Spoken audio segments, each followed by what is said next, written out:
JUAN DE GOUVEIA Miami. On February 20, Venezuela's dictatorship led by Nicolas Maduro launched the world's first autonomous cryptocurrency, the Petro.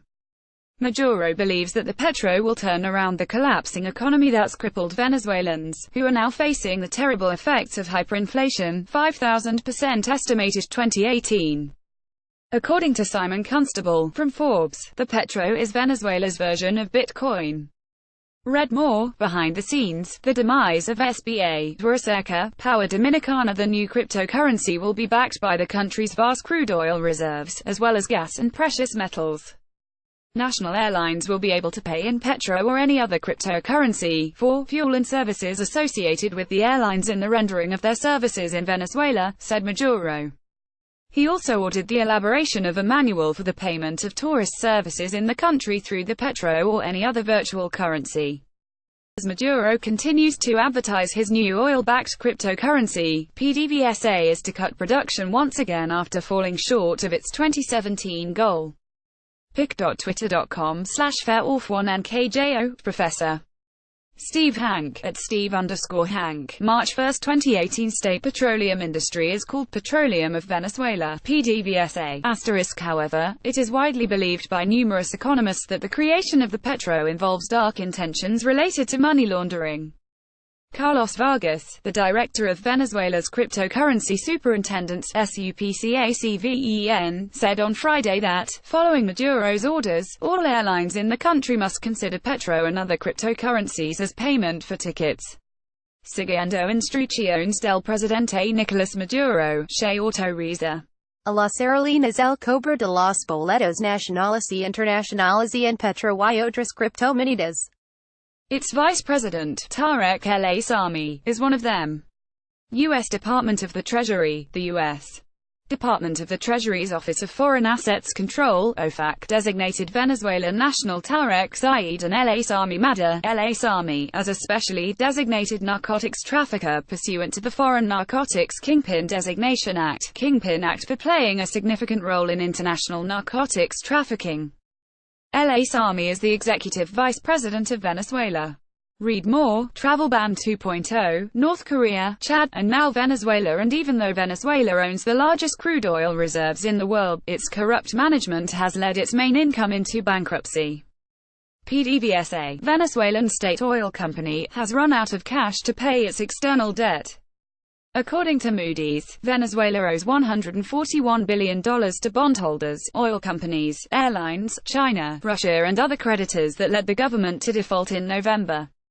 Venezuela has been known for misappropriation of assets in the past, and the central bank has just created hyperinflation, so I imagine there'll be trust and transparency issues, said Harry Colvin, director and senior economist at Longview Economics, to CNBC. Read more. IATA shuts down Venezuelan offices, situation worsens, and the aviation industry is not the only one that seems to be facing this situation. Maduro has ordered the acceptance of any cryptocurrency, including Petro, to several clusters in the country. I order the payment of consular services in all embassies and consulates of the Bolivarian Republic of Venezuela in the world, and all consular services in the country, in the Petro currency or in any cryptocurrency, said Maduro. The Venezuelan government is incompetent. After failing with their traditional currency, who actually thinks that the https://t.co/no7jq1, Professor Steve Hank, at Steve_Hank, February 28, 2018. In August, the Trump administration ordered financial sanctions to Maduro's regime that prevent any bondholders with business in the U.S. from buying new Venezuelan government bonds. Moreover, the U.S. Treasury Department warned in January that investors who buy the cryptocurrency may be exposed to U.S.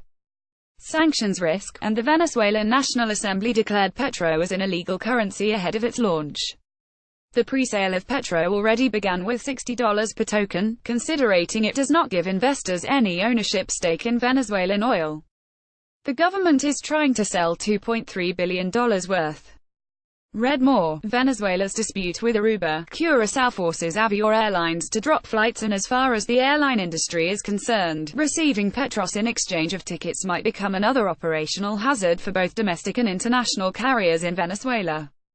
Currently, there has been a massive drop of over 550% in international seat availability since 2010.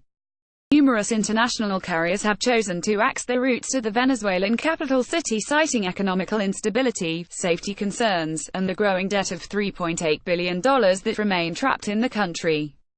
Read more. Venezuela's Airlines blacklisted by European Union at the moment. Only American Airlines, Air France, Air Europa, Iberia, TAP Portugal, Turkish Airlines, and Copa Airlines continue flying to Venezuela, albeit with a fraction of the loads that once put Caracas as a prime destination for all the carriers that flew the route.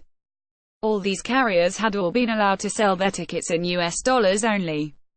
Today, however, the new government directive might put them in the awkward position of having to sell tickets in petros. Read more. Proud of serving Venezuela, American celebrates its 30th anniversary flying to the country. Also, should American Airlines accept Venezuela's mandate to sell tickets in petros, would breach the U.S. Treasury Department's directive, which warns investors to stay away from the offering, saying it may violate international sanctions.